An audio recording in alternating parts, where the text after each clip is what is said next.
gerbangmu, hai Yerusalem. Hai Yerusalem yang telah didirikan sebagai kota yang bersambung rapat, kemana suku-suku berziarah, yakni suku-suku Tuhan, untuk bersyukur kepada nama Tuhan, sesuai dengan peraturan bagi Israel. Sebab saya tahu kursi-kursi milik keluarga Raja Daud. Berdoalah untuk kesejahteraan Yerusalem. Biarlah orang-orang yang mencintaimu mendapat sentosa. Biarlah kesejahteraan ada di lingkungan hidupmu, dan sentosa di dalam tubuhmu. Oleh karena saudara-saudaraku dan teman-temanku, aku hendak mengucapkan semoga kesejahteraan ada di dalammu. Oleh karena aku hendak mencari kebaikan bagimu. Kemuliaan kepada Bapa dan Putra dan Roh Kudus.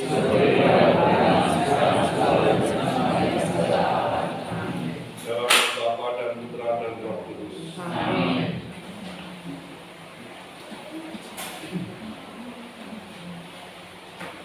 Saudara-saudari yang terkasih, pada hari ini kita akan membaca dari kitab Kejadian bab 22.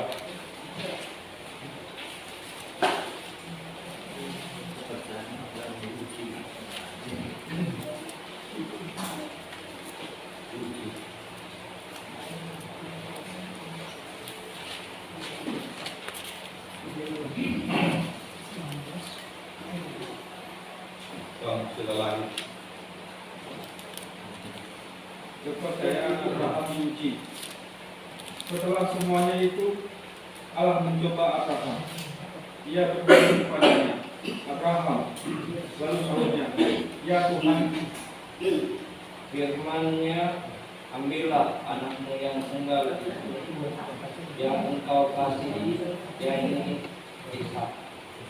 Pergilah ke tanah Moria dan persembahkanlah dia di sana sebagai korban bakaran pada salah satu gunung yang akan katakan kepadamu. Keesokan harinya pagi-pagi, bangunlah Abraham. Ia memasang pelana keledainya dan memanggil 2 orang bujangnya beserta Ishak anaknya. Ia membelah juga kayu untuk korban bakaran itu. Lalu berangkatlah ia dan pergi ke tempat yang dikatakan Allah kepadanya. Ketika pada hari ketiga Abraham melayangkan pandangnya, kelihatanlah kepadanya tempat itu dari jauh. Kata Abraham kepada kedua bujangnya itu, tinggallah kamu di sini dengan keledai ini. Aku beserta anak ini akan pergi ke sana. Kami akan sembahyang, sesudah itu kami kembali kepadamu.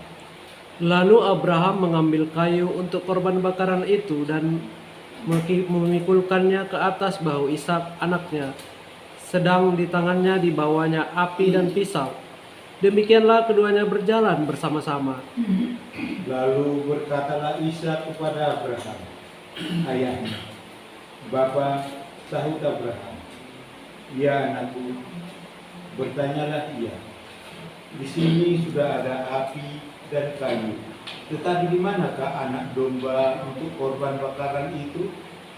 Sahut Abraham, Allah yang akan menyediakan anak domba untuk kurban bakaran baginya, anakku.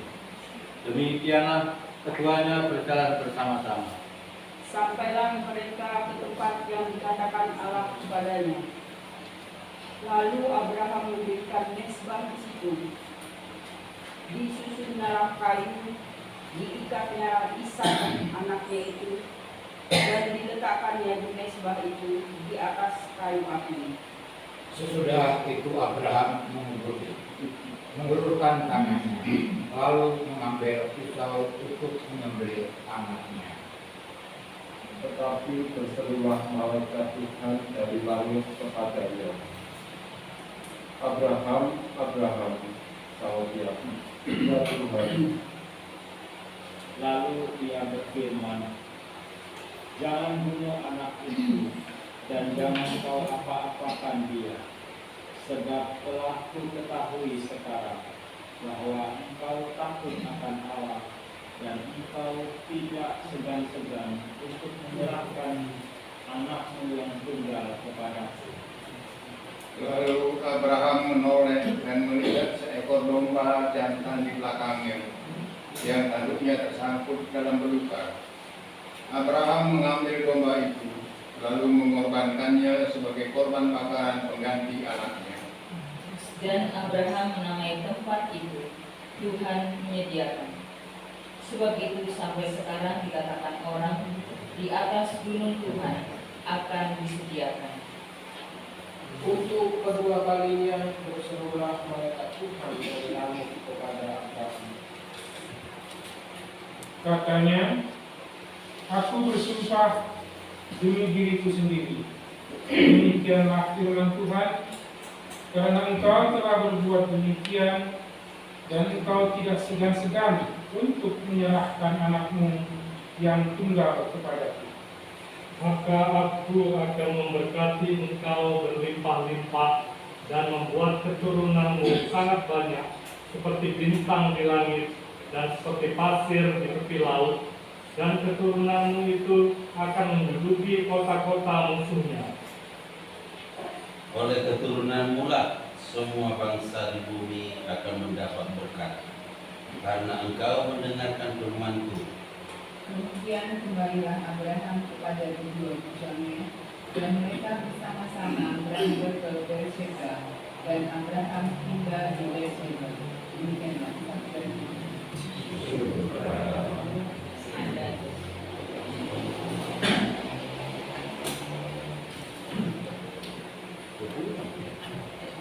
Enggak usah. Bapak Ibu, saudara-saudari yang terkasih, sekarang marilah kita membayangkan masing-masing yang sudah berkeluarga punya anak kan? Kalau yang belum. Kalau kita punya anak satu, boleh nggak diminta? Jangan.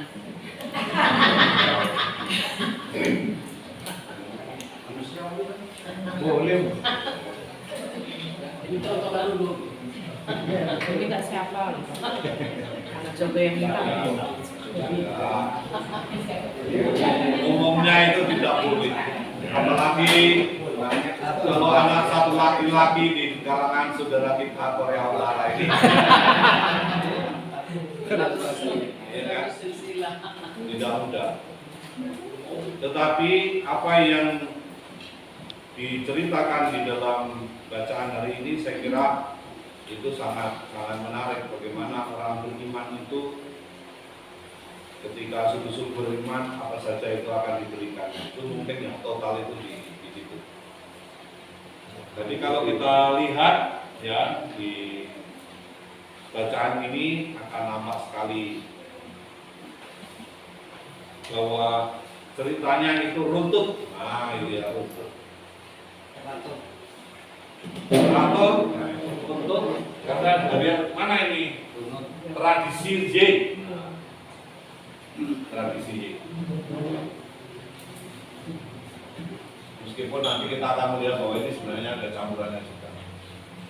Tradisi Y menggambarkan kesetiaan Abraham dengan runtut, kisah di dalam Kejadian 22 ayat 1 sampai 19 merupakan kisah puncak yang bercerita tentang kesetiaan Abraham kepada Allah yang berasal dari tradisi Y. Dalam tradisi Muslim, Abraham itu disebut sebagai Khalil Allah atau teman Allah atau sahabat Allah. Abraham memang adalah sahabat Allah, hal itu akan nampak nyata bila orang Kristiani merenungkan tradisi Y. Perlulah diingat, meski dalam perikopa ini ada ayat-ayat yang disusun oleh tradisi Y, namun sebenarnya teks ini lebih terkenal sebagai berasal dari tradisi E. Ayat Elohista ya. Ayat-ayat yang berasal dari Y ialah, nah itu 11, 14, 15, 18. Kita bisa lihat itu ayat 11 misalnya ya. Apa bunyinya yang 11? Tetapi berserulah malaikat Tuhan dari langit kepadanya, Abraham, Abraham, sahutnya, ya Tuhan. Nah itu, jadi seperti Allah itu digambarkan atau malaikat itu digambarkan seperti manusia, ya kan? Berbicara. Lalu kemudian ayat 14 coba kita lihat. Dan Abraham menamai tempat itu Tuhan menyediakan. Itu sampai sekarang dikatakan Sebab itu sampai sekarang dikatakan orang di atas gunung Tuhan akan disediakan. Nah itu, lalu kemudian ayat berapa lagi? 18. 15 sampai 18. Itu dialog isinya.